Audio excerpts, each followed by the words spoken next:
In this tutorial, we're going to look at pages, and more specifically, page interfaces and how to modify them in PLUS+1 Guide. Pages are a key concept in Guide. It's a way to organize code to make it more understandable and manageable, akin to procedures and functions in text-based languages. There's one pre-prepared page in Guide, and you'll find it in the absolute bottom of the components.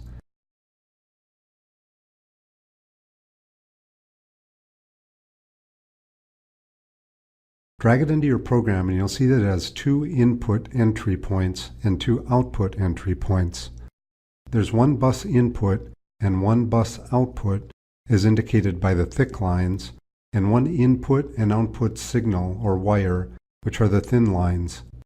You can use the pages to group your code, including nesting pages within pages, to make your program hierarchical and more understandable. You can put an unlimited amount of code into each page within the RAM and ROM limits of your controller. You could use this as your only page design and still have a very complex program. As a bus can contain any number of signals and subbuses, there's no limit to the number of signal values that you could route into and out of your page using just this simple page design. We're going to show you, however, how to modify your pages to make them more intuitive and easy to read. Our function blocks, for instance, are just modified pages, and it's easy to see that this or this looks more intuitive than this. We'll show you how to develop pages that are more understandable. So the first thing to know about pages is that they have an internal and an external aspect. This is what we see on the outside of a page, and when we enter, we see the inside aspect. Notice that they are related. Our page has 2 input entry points called in1 and in2, and 2 outputs called out1 and out2, and we see them both in the external aspect as well on the internal aspect. The external aspect of a page, like how many inputs and outputs it has, and its shape and comments, are edited in the Page Interface Editor. To enter the Page Interface Editor, enter the page using E, and then hit P, or hit the Page Interface Editor icon. Once in the Page Interface Editor, you can change the look of your page by making it larger or smaller,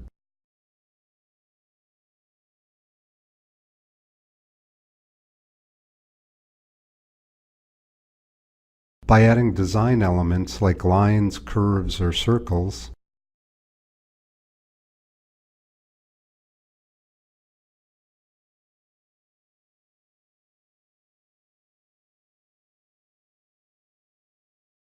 or by adding text.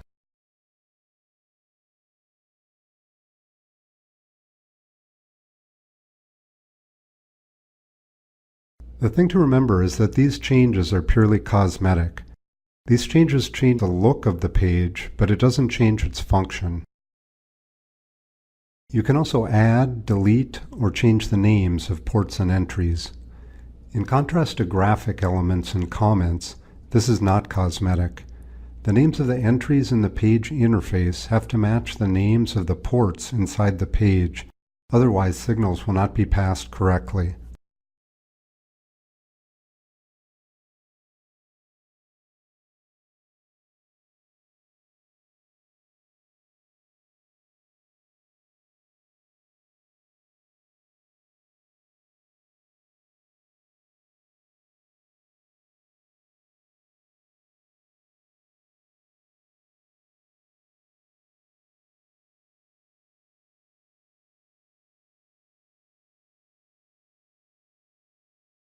You can add new entries to the page interface by dragging them in from the toolbar.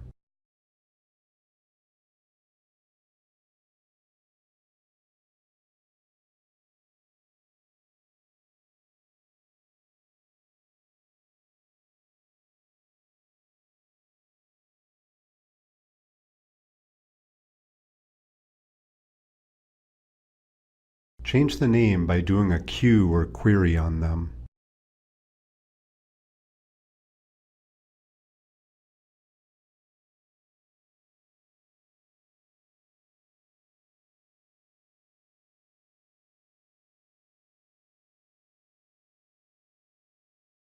Remember that the name has to match a port within the page for signals to be correctly routed.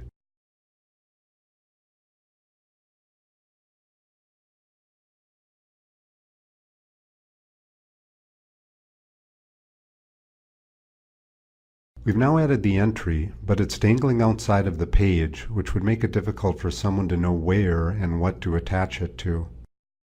So we'll draw a line to indicate where the pin is, thick for a bus and thin for a wire, and give it a label.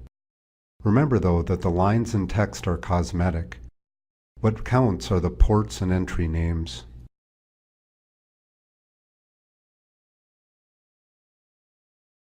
Another important thing to keep in mind is the page execution point.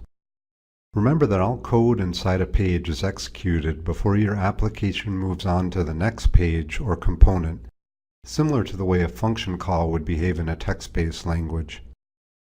In this guide code, all the code in page test page would be executed, regardless of how big it is, before moving to the add component. The execution point says where a page code will run in the program. You can never delete the execution point in your page interface. By convention, we want to place the page execution point on the bottom left-hand pin of our page. Following this convention will make it easier for people to subsequently read your code and know the execution order. This is how Danfoss pages, like function and compliance blocks, are made, so doing it like this will ensure consistency. One last note regarding the page interface. This is not where you change the page name. Leave the name of the page as the placeholder @pagename, all in uppercase. Changing the name of the page is done outside of the page interface editor by querying the page with Q.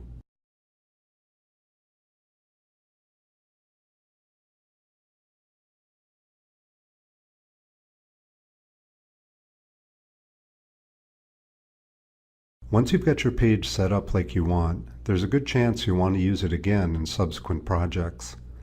For that, you can use the Export Page function. Select File, then Export Page, and then just click on the page.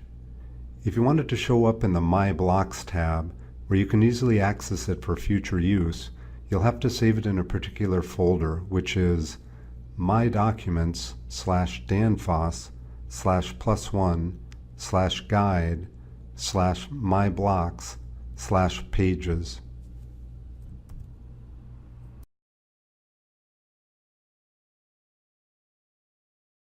Using pages in your programs is an important part of creating an understandable and modular top-down program in Guide. It also encourages the easy and consistent reuse of code. Use the page interface to make your pages clearer and even more understandable. Remember that +1 community help is available on the +1 user forum at plus1forum.danfoss.com. or contact the +1 Helpdesk at +1 Helpdesk, +1 Helpdesk @danfoss.com. Thank you for your attention.